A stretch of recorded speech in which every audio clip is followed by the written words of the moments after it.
Members, it's gone 7 o'clock, and I've been contacted by the committee chair, Councillor Coyle. She's sent an apologies tonight, so I think could we have a proposal and a seconder for a pro tem chair for tonight's meeting?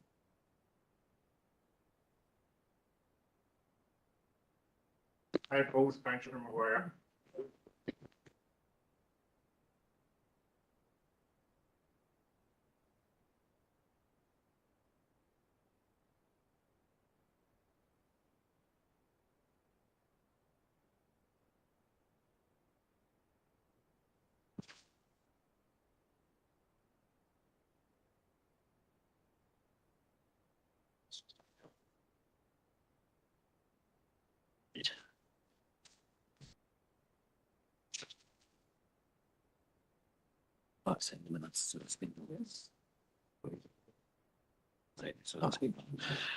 Right.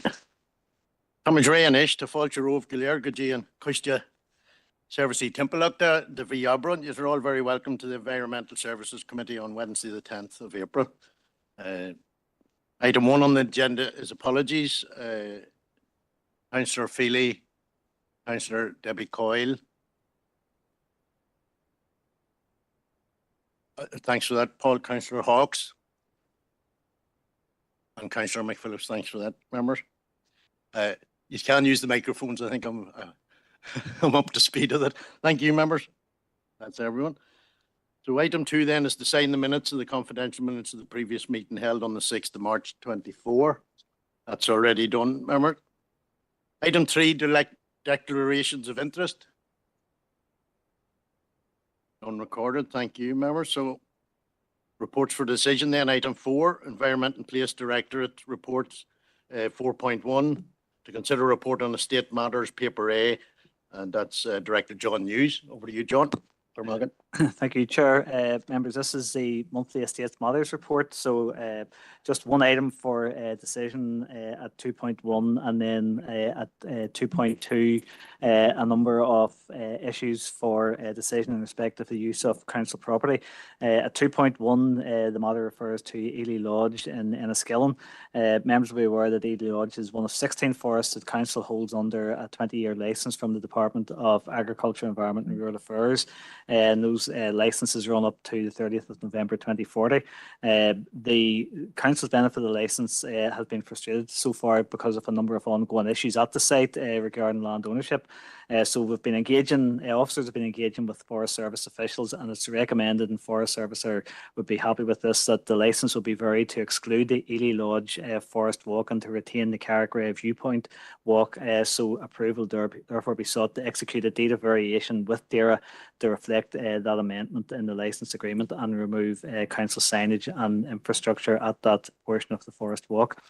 2.2 then is 2.2 and 2.3 request for the use of Derrychara playing fields on 15th of June, and 2.3 it's a number of retrospective requests for approval of council property over the past month.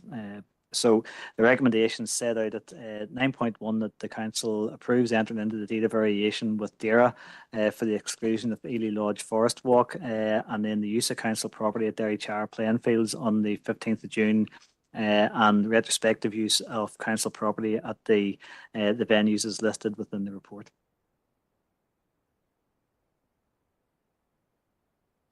Thanks for that, John. Could I have a proposer? Dermot? Thanks. Happy to propose. Just a question, John.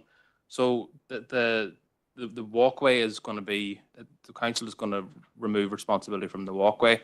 So will that then be closed to public access? Is that pardon me, the walkway would be excluded from the council's licence with DAERA. As to the access to the walkway, that will be a matter then for the landowner and for DAERA. But this is simply the exclusion of that walkway from the council's licence. So we wouldn't be actively promoting usage of that walkway, but there may still be access with agreement from DAERA from the landowner. Thank you. Paul? Sure. No, just a question. I think Dickman has something to do with that path, other than that, John, back years ago, did they not get grants, a grant to put that walk in there, along there? Sure, I'd need to come back on the detail of that. It's not something that I'm aware of, but that's, I say, certainly we can check out if there was if there had been funding considerations previously. I know the license was only executed between council and DAERA in 2020, and I'm not aware that there's been any funding from council or through council for that since the license. So that's not to say that there wasn't funding prior to the council's license with DAERA, but certainly we'll make inquiries and come back to the members. Commissioner McCloskey. Mr. McLaughlin, John. go ahead. Thank you. I think Councillor Brown and Councillor Robinson have cleared up most of it. It's unfortunate that we have to give this up, but the complications are just too much.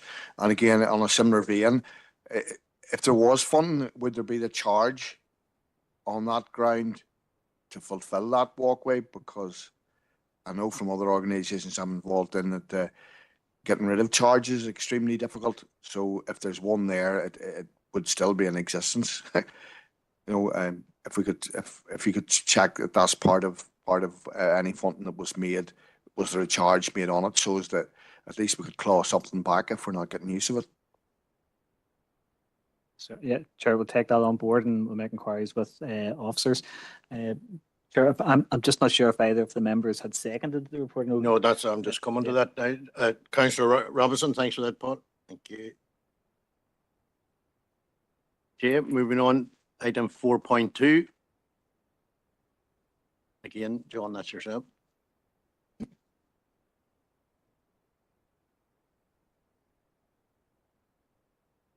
Sorry, apologies, Chair. Lost my place in the paper. Sorry, Chair. So, item paper 4.2 is a paper on collaborative working between district councils with the Strategic Investment Board, and it's looking at a collaborative waste management resource to support the implementation of producer responsibility obligations. The paper sets out the background and really the purpose is to provide members with an update on discussions that are ongoing at a national level with regard to the implementation of extended producer responsibility across England, Scotland, Wales and Northern Ireland. And then it's also to seek approval for a financial contribution to appoint a collaborative district council waste specialist to deal with the implications and the outworking of EPR. That will be a resource that will represent and assist district councils and Northern Ireland Local Government Association on a number of UK forums with regard to the policy development of the rollout of EPR and the deposit return scheme and common collections guidance. So the paper sets out the background to EPR and the timing of the introduction of EPR. Extended producer responsibility will move the full cost of dealing with packaging waste from households away from local ratepayers and councils onto the packaging producers. And the outworking of EPR and the expectation of the outworking of EPR is that local authorities will then see payment coming back from central government to help defray some of the costs that we incur with the collection of packaging, whether that's within waste and their recycling operations. The quantum of that has still to be determined. The paper gives an indication of the overall scale of money funding that's likely to come back to Northern Ireland collectively, and then obviously that would be dispersed across the 11 councils. The scheme, the regulations still need to be finalised, and producers will be encouraged to reduce the use of packaging and use packaging that is indeed easier to recycle. That's one of the challenges at the minute, is that much of the packaging is very complex in terms of the recycling and the processing once it has actually been collected. So under this, the proposal, council will be asked to make a financial contribution of £5,000 per annum in 24-25, the current financial year, and next year 25-26. We have included provision for that amount within the estimates preparation, so the funding already exists within our budgets, and you can say the estimated that the combined funding that would come back to local authorities across the UK is £1.2 billion per annum. So obviously from Annanoma District Council, we'd expect to see a proportion of that to help defray some of the costs currently within our waste and recycling operations. So the recommendations are set out at section 8. The council notes the update on discussions at a national level with regard to UK-wide proposals and approves the proposed financial contribution of £5,000 per annum in the current year 24-25 and next year 25-26 to appoint the collaborative waste specialist with the other district councils. And I should say this is it's a standard report that's going to each of the 11 district councils. And the detail as to what the work programme for the waste specialists is set out within Appendix 1 of the paper. Okay, members. Councillor Brown, Dermot, go ahead. Thanks, Chair. Happy to propose the recommendations from the consultation there. I think £5,000 is a very reasonable sum to pay for a cleaner environment, so happy to propose. Thank you, Dermot. John McLaughlin, Councillor McLaughlin, please. Yeah, thank you. I'm happy to second that. Again, it'll be welcome for our high street retailers and those paying rates to do business in our area, and see some sort of feedback from these companies who are mail ordering stuff into our areas and not paying anything, and we're having to dispose of their waste. So we'll be glad to see that we're going to get a clawback eventually. Thanks for that, John. All agreed, members? Right, moving on to item 5 and item 5.1, street naming and numbering. That's yourself, John, Director John Boyle. Go ahead, John. Thank you, Chair. Yeah, Chair, standard report now on a monthly basis. There have been 8 road street names which have been subject to analysis for dual language.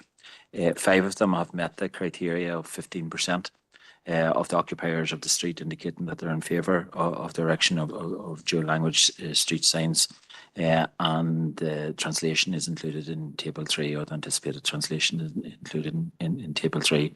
The cost of the anticipated cost of the 5 streets is 12,500. So therefore, Chair, it's recommended that the council approves the installation of the dual language signage for the roads listed in Table 3. Thank you, John. Councillor Fitzgerald, Anne-Marie, go ahead. Thanks, John, very much for that. There is 1 or 2 of them there that people living in that area were quite keen to get this done, and it's good to see that they have passed the mark. Just whenever we have the report here, is there a time frame to get them erected, John? Are we talking about a couple of weeks or a couple of months? Chair, it will be a couple of months. We're still working through the backlogs of previous approvals, and there is a process to go through. Like what we will do now is order the signs. There is a period of time of delivery for those, and then the erection of them. So it will be, in all honesty, a couple of months. Thank you very much.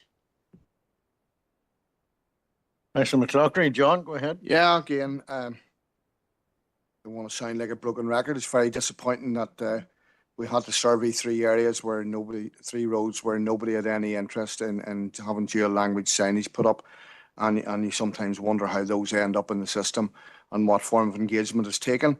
None of these meet the standards that we would have liked to have seen, so we won't be supporting this in the Ulster Unionist Party. Councillor Robinson, go ahead, Paul. We'll not be supporting it either. Could I have a seconder for the recommendation, please? Councillor McArdle, go ahead, Declan. Thank you, Declan. So it's duly proposed and seconded. All those in favour? Maybe if we could show hands there, please, in favour. 2, 3, 4, 5, 6, 7. Those against? 1, 2, 3, 4. That's carried the recommendation. Thank you, members, for that. Moving on then to item 5.2, dog control and service update. John, Yeah. Director John Boyle again, please, John. Thank you, Chair. Just at the time of year that we're in, I suppose it's important to remind members and indeed remind the public out there of the importance of controlling dogs. And there are a number of items in here in the report just to bring to members' attention. One is the issue of livestock worrying campaign. Now, it is at the lambing season. It is at a time when dogs can cause serious issues for farmers. The Dog Control Service have recently issued a campaign in relation to the consequences of livestock worrying and the importance for owners to keep their dogs on leases when they're beside livestock. And we've had a number of campaigns, both press releases. The council chairman took part in a press release, and we had a social media campaign or whatever, and it did receive quite a lot of traction, I have to say. Just for members, livestock worrying isn't just about a dog attacking or killing another animal. It is including a dog going into a field and chasing animals, and the serious stress that can cause animals, especially when they're giving birth or they're about to give birth or whatever, and what that can cause. So I suppose the message very clearly is for all dog owners to keep their dog in a lead when they're walking in rural areas and beside farmland and especially beside animals. Linked to that is the importance of licensing your dog. There is legislation which requires all dog owners to possess a valid dog license and to renew it on an annual basis. I suppose the importance of that is, one, if a dog goes missing, that the microchip or whatever can be traced back to the owner. But also, if there are attacks on other animals or attacks on humans or whatever, that if the dog is identified, it can be traced back to the owner. So the importance of licensing the dog is part of responsible dog ownership. Also, there is a note in the report, Chair, about dog fouling issues. It is, I know, an issue which comes up in the chamber here very, very regular.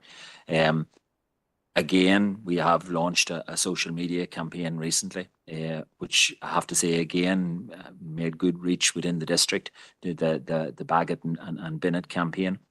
There is, and members will be well aware of this, the difficulty of dog fouling in that officers have to see the dog actually committing the offence in order to attach it to a fixed penalty notice, and there is great difficulty in that. And I know it might be seen in hotspot areas that if a dog fouls, it should be easy, but that's actually to actually physically see it. And what we are going to do is, because when dog owners walk their dogs, whether it be early in the mornings or when they come home late at night, is that there will be extra patrols in those hotspot areas just to try and ensure that we enforce that message, and we enforce it with fixed penalty notices.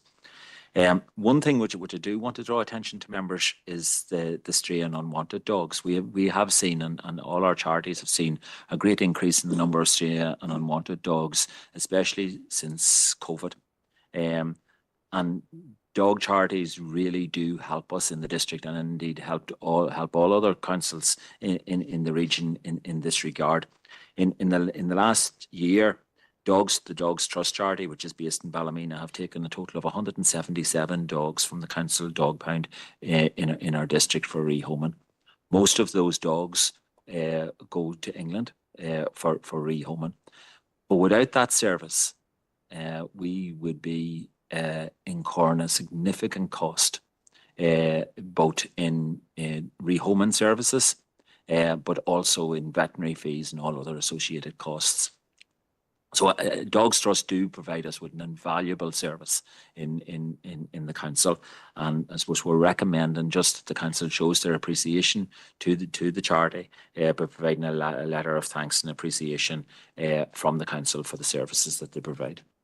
So therefore, Chair, it's recommended that the council notes the dog control promotional campaigns and approves the sending of a letter of thanks and appreciation to the Dogs Trust charity for the services that they provide us. Thanks for that, John. Councillor Fitzgerald, go ahead, Anne-Marie. Yeah, thank you, John. Good report as usual. It's good to see that the Dogs Trust do take the dogs from the area, but I suppose I have one issue that I know that there's people is interested in dogs, and Ballymena is a bit far for them to go to look for another dog. I was wondering, is there any way that locally that we could, I know that here in the north, smaller dogs people want, and it's over in England, Scotland, Wales, they like the bigger dogs from what I can gather. from previous discussions with the dog warden. Is there any way that we could maybe put more emphasis on advertising unwanted dogs here going to homes? Because I know that there is people still looking unwanted dogs, and they keep clicking. You see Dogs Trust or somewhere else, there's a home and centre in Monaghan, you know, click if you like this dog, and there might be 100 people on, and nobody's getting a chance of getting the dog. So I don't know what way you go about that. Pet or I see stray dogs as well. There's been quite a bit of interest this last couple of weeks about vets, fees and that, and drugs, but that's something, you know, that we can't control, and there is good vets out there and they need to be paid for their work. But I think what there was on about vitamins and painkillers and that, but that's something that we can't control. On the dog filing issues, this is an issue that's probably the vein of your life, always coming in. Just I was chatting to somebody and they are quite concerned just about the Gortin Lakes, the Gortin Park, where there still seems to be dog fouling incidents around there. Have you been paying particular interest out there, John? Maybe not. Have you heard anything, or is there adequate bins out in that area? Just a question from that. Yeah, and I'll take that one first in relation to Gortin Park. It's not something. It's not an area that I've been aware of. But what I would do is encourage all members that if they have issues of hotspots of where the constituents are notifying them, can they please let us know? Even send myself an email or whatever to say there's an issue here or there, and we will concentrate on that area, and we will send out officers at various times in order to try and sort out that issue in particular areas. In relation to rehoming, it isn't a service that we as a council undertake. Rehoming isn't just as simple as a member of the public coming and saying, "Oh, I like that dog," and us issuing the dog to that, and they can walk home.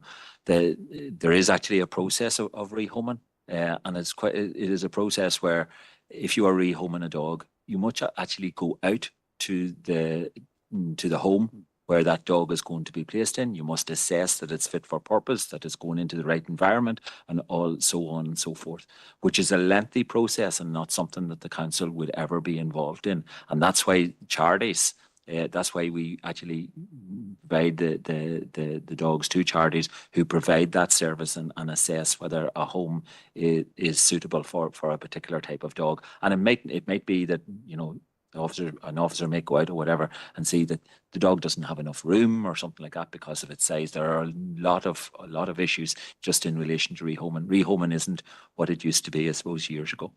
So it's not a system that we provide. And for these in relation, because these are all what we give to the Dogs Trust are all stray and unwanted dogs. We, as a rule, we try to encourage for unwanted dogs. We try to encourage dog owners to keep their dog or to find an alternative home for the dog themselves. Unwanted dogs would be very much as a last resort that we would be taking them, and it would be in exceptional circumstances where, say, for example, an elderly person couldn't possibly look after the dog or instances like that. I'm happy enough to propose the recommendations. And just you were on a bit there about a letter of thanks and appreciation to the Dogs Trust. As you said, it does huge work, and it has saved a lot of animals being put down. I wonder what the chair's reception, would that be appropriate in this case or whatever, just because a wee bit more of a recognition, or as a letter of thanks just enough? Well, I think the Dogs Trust would really appreciate the letter of thanks. So it was actually at a conference that I was at recently where the Dogs Trust had said, like, that an acknowledgement from the councils would be really appreciated. And I suppose that's where I've come back here and I've said, like, even an acknowledgement by a letter, I think they would really appreciate it. Okay, thank you. Thanks for that.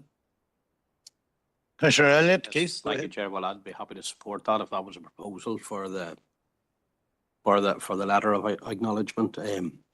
Obviously, the big issue is that I get is obviously the dog filing around the states, but there just sometimes be a reluctance from the neighbours to tout on the dog owners, for want of a better thing. Now, it's not the first time that I've seen people out with dogs and they've let them do their business and walked up, where I've actually put them into the care and say, "Here, go back." And I seen one guy didn't pick up one time, was picked up about 5 others, but that was probably a good thing. But it's probably the same dog doing it time and time again. So it's good to see that the dog wardens will be going out outside normal hours, because a lot of dogs are allowed to roam free from early morning and they're brought back in while the people go to work and then let out again in the evening time. And suppose if we're doing social media or anything around this, is to encourage people to report the dogs that are causing the nuisance, because sometimes all it takes is a knock on the door from the dog warden, and it can be controlled. So I'd like to second the report there as well. Thank you. So that Keith. Councillor McCloughery, John, go ahead. Thank you. Sort of two. One's a question and the other's a suggestion or a proposal. Do the Dogs Trust receive any remuneration from the council for the service that they provide? No, Chair, they don't. And they are funded through charitable donations and so on.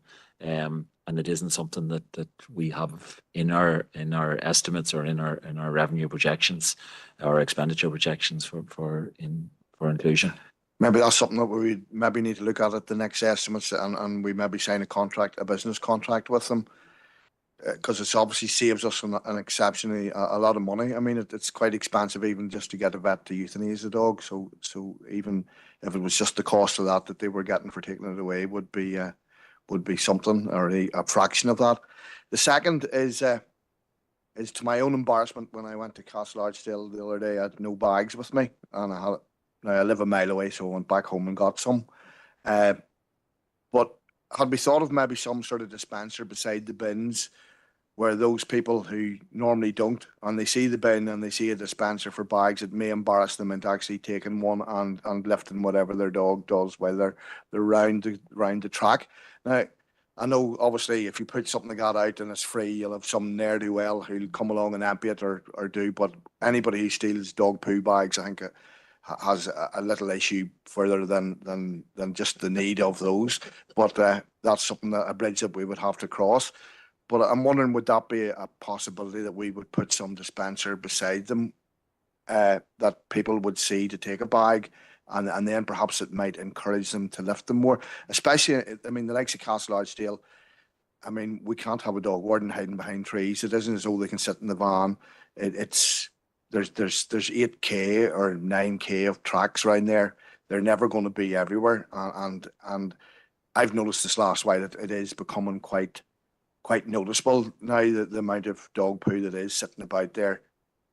And I mean, my animal, he goes 3 times. He's as regular as anything. He has 3 particular spots that he likes to go. So it takes 3 bags to get him around the track, but it keeps your hand warm. Yeah. Too much information nearly there, Chair. Councillor. Chair, just in relation to the provision of bags, this is all about responsible dog ownership. So it is, and I don't really think that if even if you were to provide the bags free of charge at a location, I think for some people, I don't think it would make any difference. This is about getting the message across about responsible dog ownership. If you are taking your dog for a walk and you are keeping him on the lead, it's the same way as grabbing your lead to bring the dog for the walk, you grab your bags to bring the dog for the walk. And it should be the psychology of the thing and the message of that we want to send out about responsible dog ownership. And that is the way to have responsible dog ownership. Maybe it is something that we could try on a trial basis at a possible location. But I would doubt that it will have much of an impact, but it is something that we could maybe try on a trial basis.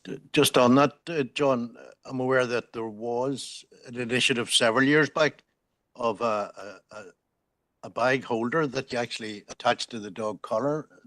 That was promoted by this council back in the time. Is that still available? That is still available. We have tried all of the initiatives in order for that responsible dog ownership. And like I say, it is still happening, as we all know, in certain hotspots across the area. So it's a difficult, and there is no council that is not having problems with this. Okay. Councillor McGrath, go ahead, Bernard. Thank you, Chair. I suggest, John, that we have extra patrols around Greenhill Cemetery as well, just on another, there was a lady on the radio this morning, and she was she had her dog killed by another dog. And it seemed that the dog owner that killed the dog didn't really get any punishment. You know, what is every council different? Or are they all, you know, so the dog killed another dog, you know, but I don't think it was put down. But if it had attacked the owner, it would have been put down. You know, so this woman was very emotional, and you know, is every council the same rules? Yeah, Thank you. well, the legislation is exactly the same relating to all councils, and it is a matter of the prosecution then of getting the evidence and bringing that through the courts in order to prosecute. And we do, and I have to say we have had quite a number of prosecutions. There is one that is currently going through the courts at this point in time in relation to that. So no, that the legislation is exactly the same for all councils. Okay, Councillor Robinson. Paul, go ahead.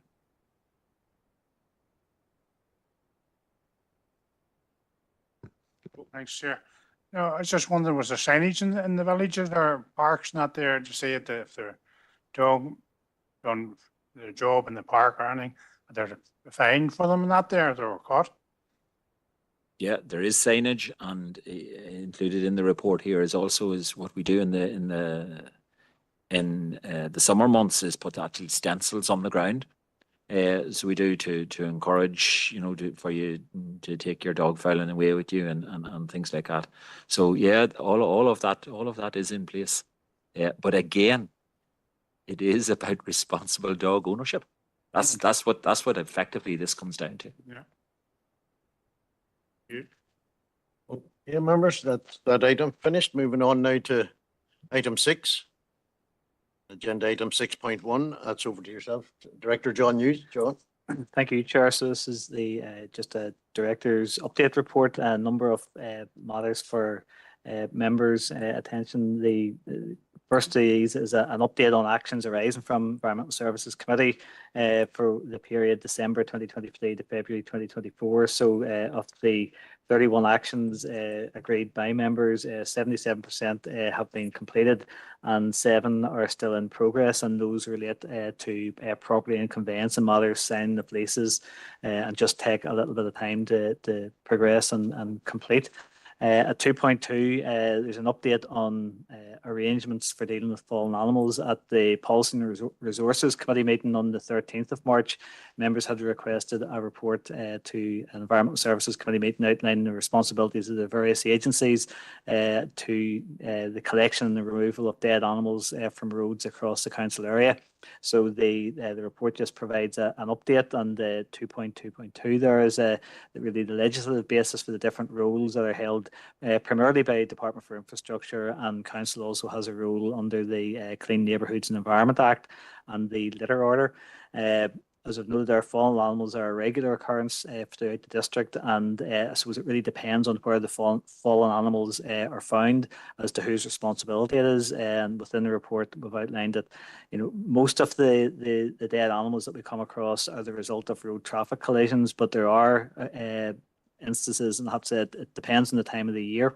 You know, we do come across quite regularly fly tipped and illegally disposed carcasses, and that tends to be calves and lambs at, you know, at certain times of the year when they're found, and we do check, and there's an investigation in those instances. But you can see there the removal and the responsibility for the removal of fallen animals is very much on the public roads and highways. It's DFI who are responsible for road safety. On private land, it's the landowner's responsibility, and that could include private citizens, organisations and other public bodies. If it's within rivers and watercourses, including Lough Erne, it's DFI Rivers, and then council, of course, is responsible for removal and disposal of fallen animals on its own lands and on relevant public lands as defined within the report. We have a tender in place for a suitably qualified and competent contractor to collect and dispose of those fallen animals. And I said you know, the type of animals that are found, you know, not unsurprising, it tends to be mainly wild animals. So it's, you know, could be deer, foxes, badgers, but we do come across agricultural animals, whether it's cows, calves, sheep, horses from time to time. The contract and the clearing of those dead animals doesn't extend to smaller animals such as dead birds. And over the last 3 years now, we've got it's about 150 reports every year. It varies slightly, but it's typically in around 150 reports of fallen animals that then we would look to send a contractor out to remove those. At 2.3, just and the appendices are attached within the report as well. It's an update on the most recent meeting of the A5N2 Cross Border Committee. As noted there, members will be familiar. It's ourselves, Derry City and Strabane Council, Donegal County Council, Mid-Ulster District Council and Monaghan County Council. And at the minute, the Secretariat is being provided by Mid-Ulster District Council. So Appendix 1 is just a copy of the agenda and associated papers for the most recent meeting on the 19th of March. And finally, 2.4, and remember this refers back to there was correspondence that you consider that the March Environmental Services Committee meeting, and this is really just to give further insight into the correspondence that had come in from DAERA at that time on an ongoing consultation on rethinking our resources.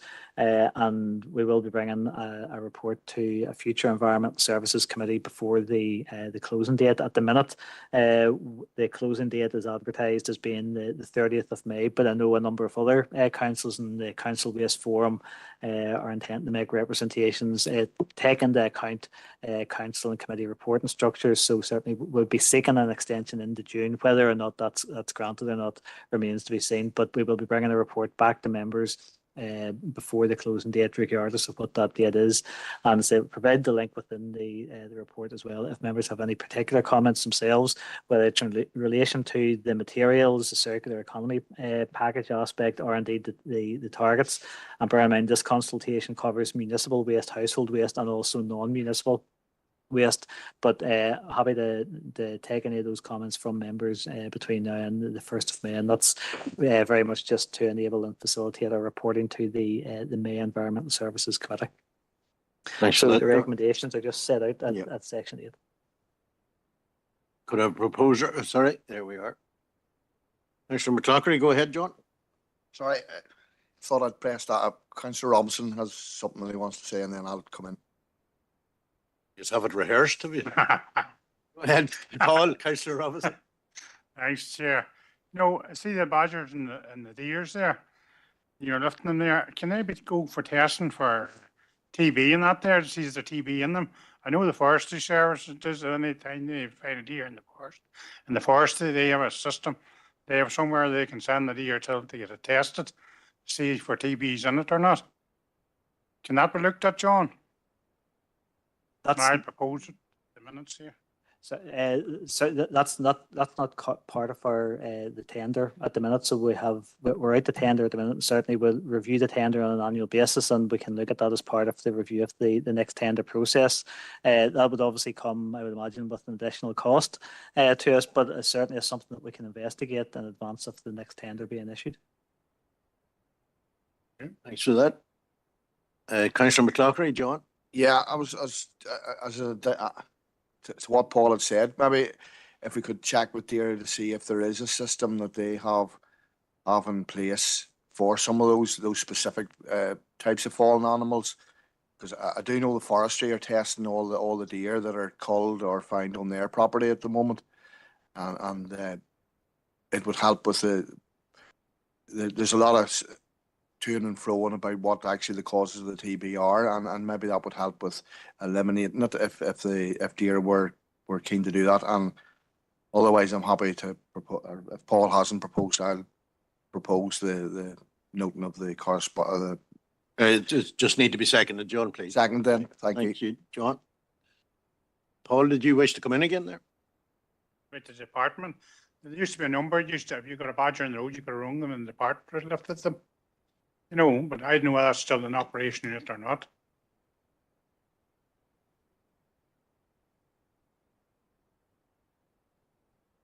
Wait. Have you any Certainly further information, John? Well, no, I don't have that number to hand, but we can certainly investigate that, and if there is a number, we'll circulate that to members after the meeting.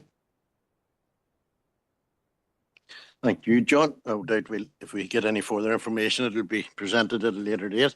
Okay, members, moving on then to item 7, Community and Wellbeing Director Report 7.1, and it's over to Director John Boyle. John.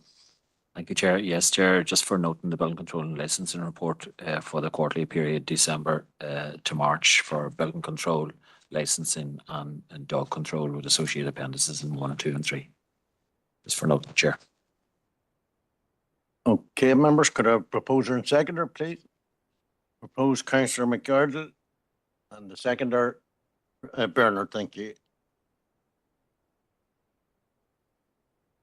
7.2, John. Yeah, Chair, yes, this is following a request from members on council responsibilities in relation to fly posting. Fly posting being any printed material that is legally or informally placed on a structure. Normally we see it on DFI structures, lampposts, on road verges, but you would often see it or sometimes see it on BT structures, also on poles and things like that. It can take the form of posters which are advertising things or promoting things or a campaign or so on in relation to it. It is covered under the Clean Neighbourhoods policy of the Council and indeed under legislation of the Clean Neighbourhoods and Environment Act. And following the introduction of that act, the then Department of Environment, the DOE, issued guidance in relation to fly posting offences, and a copy of that is in Appendix 1 to the report. And that guidance laid out the statutory organisations such as ourselves, such as the Department for Infrastructure mainly, that our duty to work together in order to remove the posters displayed on property on their infrastructure. So what does actually happen when the council receives a report of fly posting in the district? Our enforcement officers from Environmental Health will go out, they will assess where the posters are located, and determine whether they're located on DFI property, on DFI structures or whatever structures. They will then make contact with the DFI, detailing all of where the location is. And DFI actually have within the roads order, it is an offence to display any type of advertisement on a public road or footway or tree or anything associated with the public highway. And they have the responsibility to remove all of those signs from the road network that may cause a safety hazard, and indeed remove all advertisements from the main roads, and they can recover the cost of doing so from those who actually have installed of the fly posting. And included in the report there, I've noted where fly posting can be reported to DFI in order for them to take action from the website there is provided in the report. Council responsibilities are very limited under the Clean Neighbourhoods Act. One, we can issue fixed penalty notices, but very much in very defined circumstances. One, where they interfere with or damage the road traffic signs, where the painting or the markings on the road or displaying advertisements on the roads are affected, or they're in contraventions of the planning order. So actually our ability to actually impose fixed penalty notices is very, very limited in this regard on the Clean Neighbourhoods. So what we do is actually, when we get notification of any fly posting, we would inform DFI. And it is the responsibility of DFI normally, because it is on their structures, to remove it. If it is on our property, and there have been instances, say in the town centres where we have poles for whether it be CCTV or whatever, we would go and we would remove that ourselves, and we would try and follow the people who actually install that. There are certain on their planning legislation there are regulations with regard to needs planning permission in order to be for signs and advertisements and so on. So the planning legislation regulates the dimensions, the appearance, the position of them, and there is enforcement under the Planning Act where the council can remove the advertisements which are being displayed, which are in contravention of it. Again, happens very, very rarely. And when members mentioned this, that there was the issue of flags was raised. Members will know that flags has been a continual issue across the region. The council have no powers, just to be absolutely clear, have no powers to remove flags from private property or indeed the property of any other statutory body. The removal of flags is again a matter for the property owner. So if there is a flag on a lamppost or whatever, that is the responsibility of the Department for Infrastructure. Members will be aware of the FICT report, which was published in December 2021. Chapter 11 of that report addresses the whole issue of flying of flags on street furniture. In 2005, the Office of the First Minister and Deputy First Minister, which is now the Executive Office, published a flags protocol, which looked at or which encouraged consultation and shared understanding and negotiation and so on in relation to flags. The Commission's reports, the FICT report, acknowledged that some very positive moving forward has taken place in some communities, but in largely that protocol hasn't been effective. And they do note that there is still an issue over which agency leads the process. But it does note that local councils have not been involved in that partnership agreement, and so therefore councils have not a responsibility for the removal of flags. In relation to community groups and charities, the planning regulations do allow for certain advertisements where for a local event or whatever to be put up on a very temporary basis. So it is promotion of a very local event on a temporary basis, and as long as it does not contravene with any road safety issues or whatever, and we do acknowledge that in our Clean Neighbourhoods policy. What I would say to members is that we are currently undertaking an audit, and it's nearly complete, of fly posting across our district. What we are finding is that there are some fly posting relating to political parties, and I would encourage all political parties to take a look and to see what fly posting is across the district, especially on roads and on grass verges and whatever, whether it be supporting a cause or whatever. I would encourage all political parties to please take a view of it. And if it is possible, I will send it out to various parties, the results of our audit, so that maybe action can be taken in order to reduce the level of fly post. So therefore, Chair, it's recommended that the Council notes the report in relation to fly posting. Thank you. Thank you, John. And Councillor Brown, Dermot, go ahead. Thanks, Chair. Happy to propose to note the report. And like it's a debate which has been going on a long time now, and we're not going to solve it tonight. But I think it is worth saying that I feel that it's a problem which is actually getting worse as time goes on. There's a view out there that there's no regulation whatsoever, and that it's free for all, and that people can put up whatever flags, posters, or banners that they like, regardless of the content that they're espousing, whether it be sectarian, racist, homophobic, and as elected reps, as a councillor, I get an awful lot of correspondence from people who, feel threatened, intimidated, bullied by posters or by flags.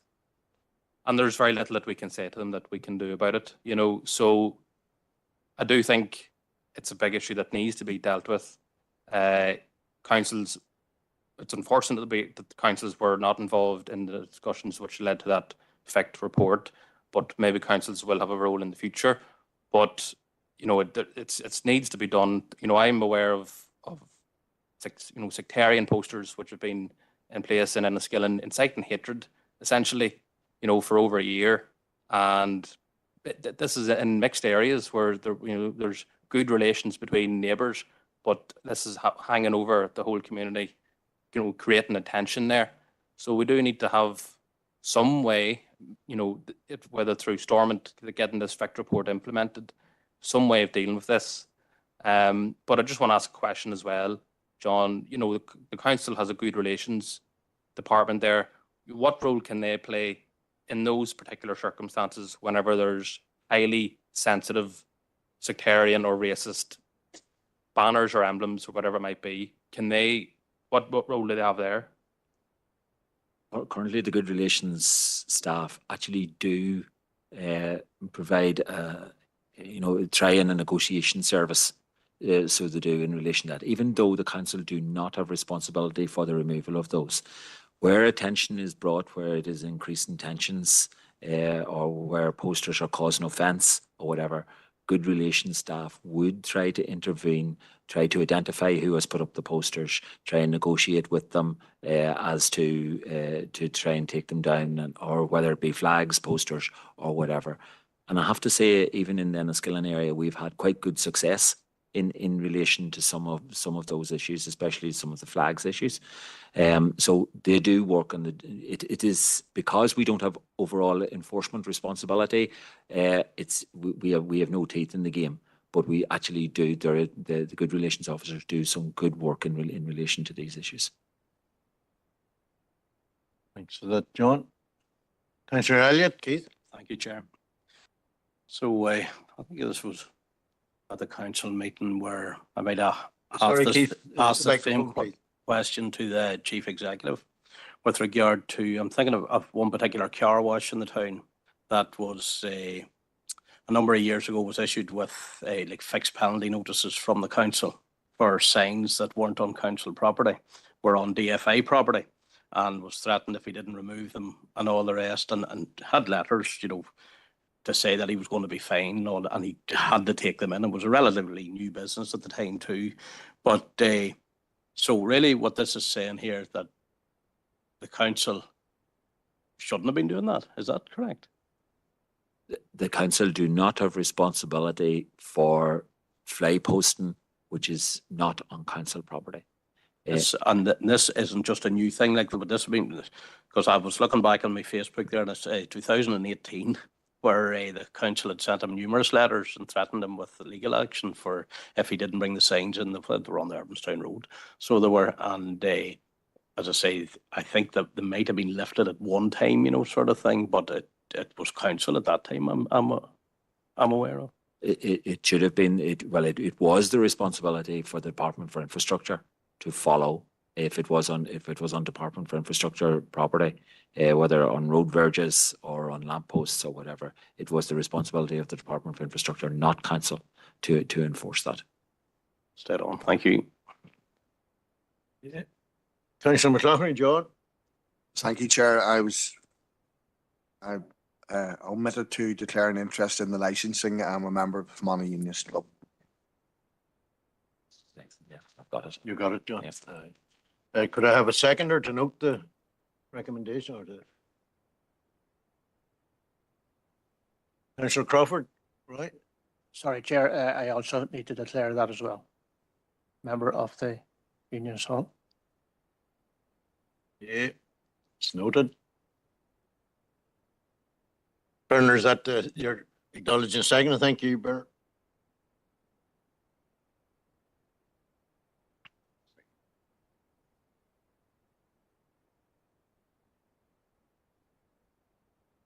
Okay, item 8, correspondence. I don't believe we have any. No correspondence. There was no urgent or relevant business notified that I'm aware of, but given that I came in as pro tem chair, I give one opportunity just now Anyone to come in? Councillor Elliott, come in first there. Go ahead. What's up? Thank you, Chair. Something I was made aware of this evening there, one of the loading bays in Enniskillen, the sign I'm led to believe it says from 1 AM to 7 PM for the parking restriction on it. Could that be looked at? I'm not just sure which one it was. I was only made aware of it there this evening. But I hadn't time to go and look. But there's one of the loading bays in Enniskillen on the main street where it should be 1 PM. You'd allow cars to park. It should be 1 PM to whatever. It is actually 1 AM. And so it can't be enforced at the moment because the timing's wrong on the sign. Or the sign is wrong, the time on the sign. Can that be, that was probably done on the back of the public realm, so. We'll take a look at that. Lovely, thank you. Appreciate that. And Bernard, go ahead. Thank you, Chair. I don't know if this is the right committee to We be can let you know, Bernard. discussing this, but on Sunday we had the 34th Spire Half Marathon in Omagh, which was well attended by thousands of people, from all over, running groups from everywhere, but it was noted to me that I know John took part in it, and well done, John, for such a great time. And it was noted that part of the route was kind of overgrown in places, around Cravena and Farmhill Road and places like that. Have we the powers to maybe cut them back whenever the time's right, or do we have to write to DFA or what, or what's the protocol? Again, it's that age-old problem. Who's responsible for it? Is it DFA, council, road service, waters? Go ahead, John, Director News. Have you any opinion? Well, happy to talk to the member afterwards just to confirm the exact location, but with a grass cutting policy in terms of our own lands, and that would be the focus, and we've actually started grass cutting on our own lands in the last week or so, just we're into that season again. DFA obviously have their own policy in respect of the maintenance of verges and junctions and what have you, so certainly happy to clarify the exact location in that Cravena vicinity, but I suspect it's DFA. Okay, thanks for that. Okay, members, that's everybody. So moving on now to the confidential matters. Could a proposer and seconder to go propose Councillor Robinson? Seconded there, I think, was it Anne-Marie Fitzgerald?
Brown, thank you.